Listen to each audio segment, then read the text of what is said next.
This chicken a la king recipe is rich and creamy and good.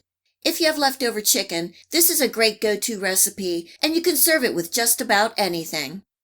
In my pan on medium heat, I have 1 stick or a half a cup of butter and 1 cup each of diced onions and bell peppers, cooking and stirring for a couple minutes.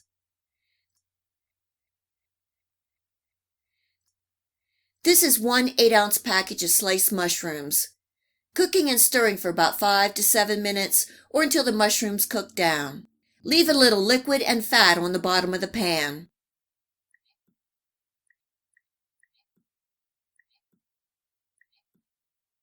Adding in 2 cloves of minced garlic and about a 1/4 teaspoon each of salt and black pepper. You can taste and season along the way. Cooking and stirring for about 30 seconds, and then I'm adding in a half a cup of flour. Cooking and stirring for a minute or two, or until the flour is absorbed.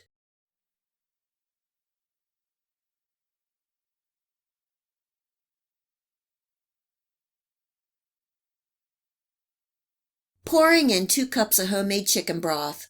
If you're using a boxed or canned broth, just be careful of the sodium content. Turning my heat up to bring this up to a simmer. Stirring and scraping the bottom of the pan.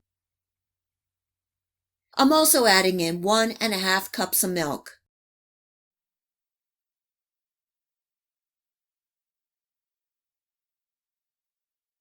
To boost the flavor a little, I'm adding in a teaspoon of better than bouillon chicken. A sprinkle more of black pepper and giving that a stir. Bringing this up to a low simmer and cooking for 3 to 5 minutes or until the sauce slightly thickens.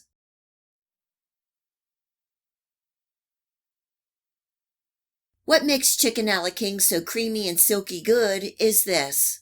We are going to temper these 2 rich egg yolks into the sauce, and they will take this chicken a la king to another level good. I turn my sauce down to low. In a bowl, I'm whisking 2 egg yolks and a 1/3 cup of heavy cream.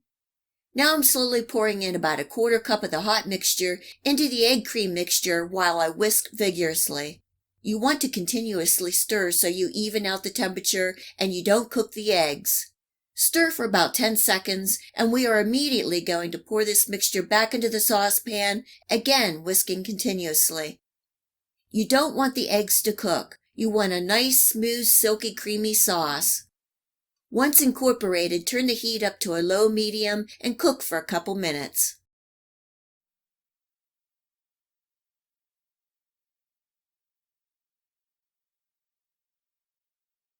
Now 2 of the classic ingredients in chicken a la king. 1 cup of frozen peas and 1 cup of drained chopped pimentos.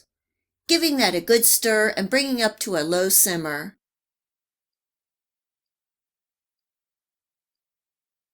Adding in 4 cups of diced cooked rotisserie chicken.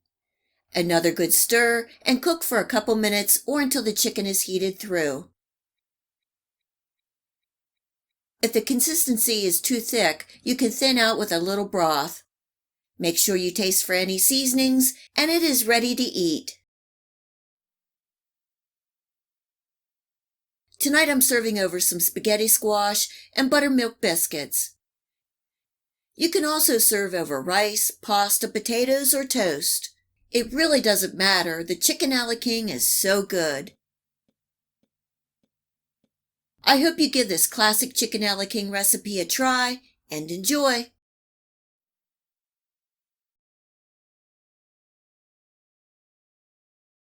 Cream chipped beef is rich and a definite comfort meal. I have about 8 ounces of dried chipped beef, and you can see it is in very thin, flaky pieces. Chipped beef has been salted and dried. I cut the dried beef into about 1/2 to 3/4 inch pieces, and you will see it'll just fall apart. I'm starting by making the sauce. And by the way, you'll be able to find this recipe, the list of ingredients, and much more in the Show More section below. If you have a chance, please check it out. In a pan on medium heat, I'm adding in some butter and equal parts flour. Just stirring together and letting that cook for a minute or 2. I'm making a roux, and this will be the thickener for the sauce. You want to cook the flour for a minute to eliminate that raw flour taste. Now I'm slowly pouring in the milk. Turning my heat up to medium-high, stirring, and you will see the sauce start to thicken as it heats up. I'm also adding in some Worcestershire sauce. I'm not adding any salt as the dried beef is really salty. You can also add some black pepper if you wish. Keep stirring and the sauce will become smooth and thick.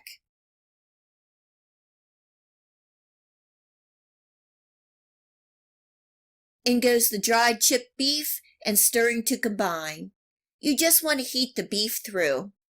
You can see the consistency is thick, so I'm adding in a little milk to thin it out. And you can make this the consistency that you like.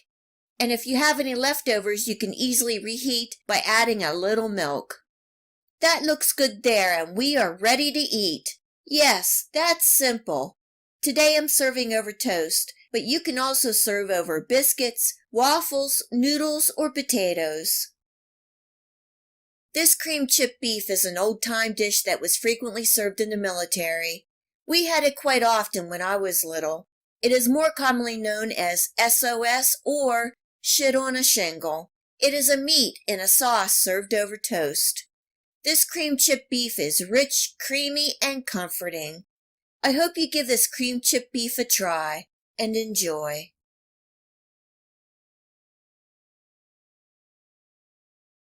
Tonight I'm making a delicious classic comfort food dinner. I'm making Salisbury steaks with a fabulous rich mushroom gravy and a side of mashed potatoes and peas. I have about 1.5 pounds of ground chuck. I'm adding in 1 egg, half a cup of plain breadcrumbs, 1 tablespoon of Worcestershire sauce, 3 tablespoons of ketchup, salt to your taste, 1/8 teaspoon of black pepper, half a teaspoon each of garlic and onion powder, and 1 teaspoon of dried parsley, giving everything a good thorough mix. As you can see, this is just like making meatloaf or meatballs. This recipe makes 4 nice-sized patties, and you can shape them any way you like. I like to make them fairly thick. In my skillet on medium-high heat, I'm browning off the patties, and this will take about 2 to 3 minutes on each side. I want the patties to form a nice crust and leave some flavor on the bottom of the pan. Once this is done, I'm removing the patties from the pan and turning my heat down to a medium.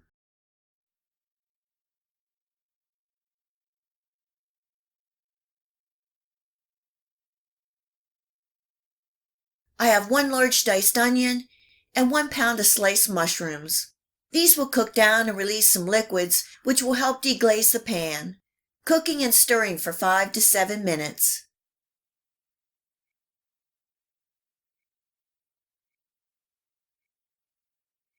Here I'm adding 1 teaspoon of minced garlic, cooking and stirring for another minute. This is 3 tablespoons of butter, and I'm letting that melt, and then I'm adding in 4 tablespoons of all-purpose flour. We are making a roux to help thicken the gravy. Cooking and stirring for about a minute or 2, or until all the flour is absorbed.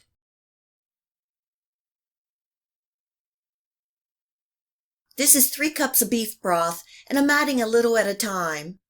Turning my heat up to bring this up to a simmer. I'm stirring constantly and scraping the bottom to get all that flavor.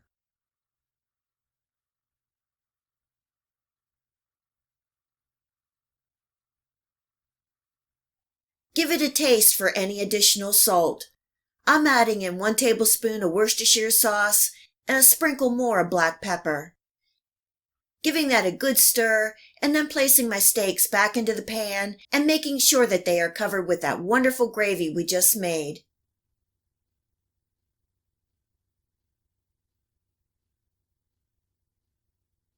Bringing this up to a low simmer, partially covering, and cooking for 45 minutes. You will want to baste the steaks about 4 times during the cooking process and turn them about halfway. As the steaks cook, the gravy will reduce and thicken.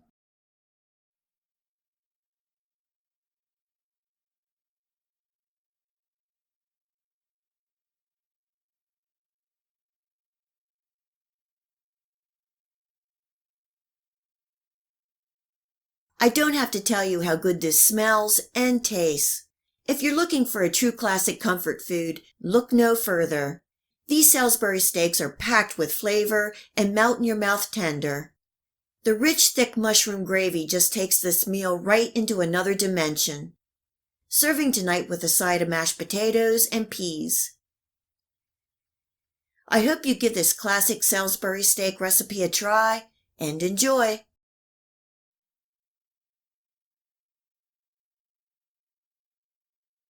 If you like this video recipe, please hit the like and subscribe button. Remember to hit the bell next to the subscribe to make sure that you get my future video recipes. You can also find me on Facebook and at my website.